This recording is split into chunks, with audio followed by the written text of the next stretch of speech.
A special thank you to each of our subscribers who make this channel possible. Here's today's story.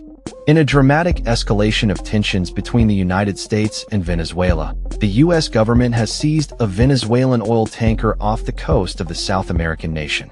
This operation has been condemned by the Iranian Embassy in Caracas, which labeled the seizure as an unlawful act that violates international maritime norms. The embassy's statement described the U.S. action as a flagrant breach of international law, asserting that it undermines the fundamental principle of freedom of navigation.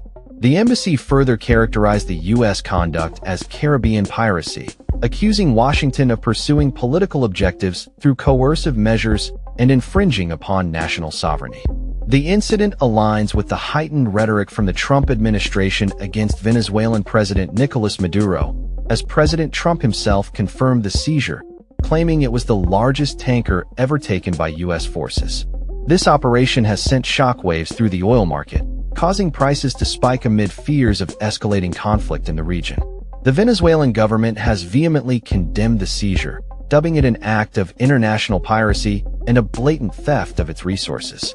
The Foreign Ministry of Venezuela stated that the U.S.'s actions are part of a broader strategy aimed at seizing the country's energy resources. The tanker, identified as the Skipper, was reportedly carrying approximately 1.8 million barrels of Miri crude oil at the time of the seizure. The U.S. government has justified the operation by alleging that the tanker was involved in an illicit oil shipping network supporting foreign terrorist organizations. The seizure marks a significant shift in U.S. policy towards Venezuela, as it is the first time in years that U.S. forces have conducted such an operation against a foreign tanker. The last comparable seizure occurred in 2014 when U.S. Navy SEALs boarded a vessel off Cyprus. Legal experts are divided on the legitimacy of the seizure, with some arguing that the U.S. has overstepped its jurisdiction by enforcing unilateral sanctions on non-U.S. persons outside its territory. The Venezuelan government has vowed to defend its sovereignty and resources, asserting that it will appeal to international bodies to denounce the seizure. This incident not only raises questions about international law and maritime rights, but also highlights the ongoing geopolitical struggle over oil resources in the region.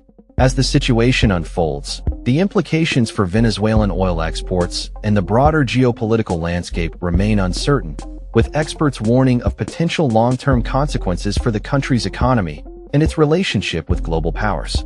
That's all for this story. We upload videos every day covering many different subjects, so hit that subscribe button to stay informed. Thanks for watching.